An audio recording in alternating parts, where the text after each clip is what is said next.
Assalamualaikum warahmatullahi wabarakatuh. Perkenalin, saya tadi babi yang diburu.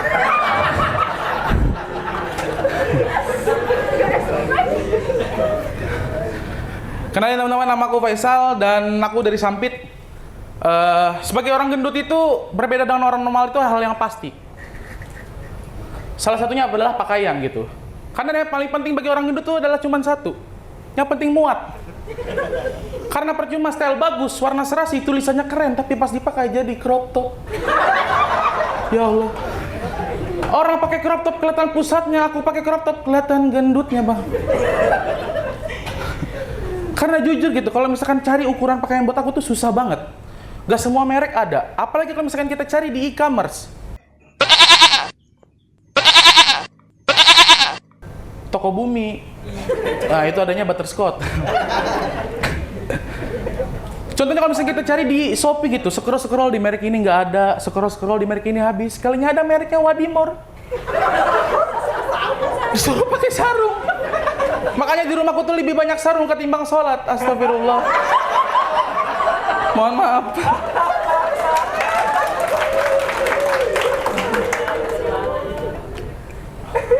Dan ngomongin sarung teman-teman, aku tuh jujur kalau misalkan sholat tuh paling suka pakai sarung ketimbang pakai celana. Apalagi kalau misalkan pas ruku, mohon maaf, sering banget kelihatan belahan paha. Jujur gitu, sering banget. Contohnya kayak sholat Jumat kemarin, pas aku lagi sholat tiba-tiba ada yang negur, mas belahan paha kelihatan. Di situ mau aku jawab takut batal, nggak aku jawab takut sombong. Ya udahlah aku jawab, sebentar mas, masih sholat.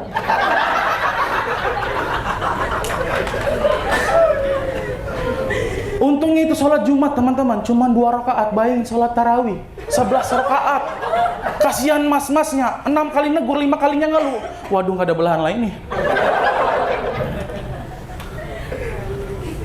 Dan selain itu, katanya orang gendut tuh pasti selalu bermasalah dengan yang namanya asmara. Yang katanya orang gendut susah banget cari pacar, padahal orang jelek juga.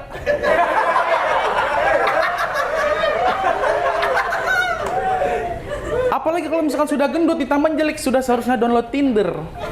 Sadar diri. Makanya aku tuh nggak setuju dengan statement yang katanya cinta itu nggak mandang fisik. Bohong itu. Karena jujur ya, kakak-kakak di sini kalau ditanya siapa kriteria cowoknya pasti dijawab Jeffrey Nicole. Nggak ada jawab Ivan Gunawan. Jujur aja ini mah. Makanya aku tuh pengen buktiin bahwa orang itu tuh bisa juga punya pacar, teman-teman. Alhamdulillah aku sekarang sudah punya pacar. Boleh tepuk tangan? Aku udah pacaran selama 1 tahun dan alhamdulillahnya lagi pacarku belum sadar. Tapi yang namanya pacaran tuh pasti ada yang namanya lika-liku, teman-teman.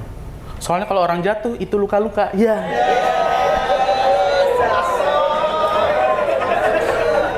Itu materi titipan ya. Happy aja. Dan kebetulan pacarku tuh orang Jawa, teman-teman. Dan waktu 1 bulan pertama pacaran, dia tuh udah ngode-ngode kalau misalkan kami nikah, dia tuh pengen pakai adat Jawa. Aku nggak masalah sama adatnya, yang jadi masalah bajunya. Jadi tahu nih kan adat Jawa kan? Yang ceweknya itu putri pakai baju kebaya, pakai sanggul gitu, kayak putri kerajaan. Yang cowoknya nggak pakai baju, sarungan, pakai belangkon kerisnya di pinggang. Nggak kebayang aku yang make, Bang.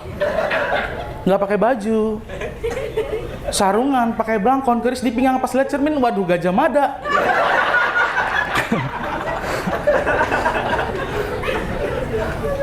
Karena jujur teman-teman, waktu itu aku langsung searching gitu, gimana sih nikah adat Jawa itu. Pas ku baca di Google itu ada 12 susunan acara. Ada 12 susunan acara. Yang salah satu nama acara itu namanya Bobot Timbang. Pulang yang sekali lagi Bobot Timbang. Ini lika-liku lagi teman-teman. Yang buat belum tahu Bobot Timbang itu apa, itu ayah mempelai wanita yang disuruh duduk di atas pelaminan dan disuruh memangku kedua mempelai. Yang katanya itu maknanya ayah mempelai wanita itu sudah menerima sebagai menantunya sendiri. Pertanyaanku, orang tua mana yang mau mangku menantunya 140 kilo? Orang tua mana? Di mana-mana orang tua anaknya itu nikah pasti bahagia. Ini malah cedera, ya Allah. Dan yang terakhir teman-teman, Aku nggak kebayang gitu pas lagi hikmatnya acara nikah, MC-nya baca susunan acara. Selanjutnya acara bobot timbang. Dari jauh bapaknya teriak, aku wong Sunda mbak. Sekian aku Faisal, terima kasih.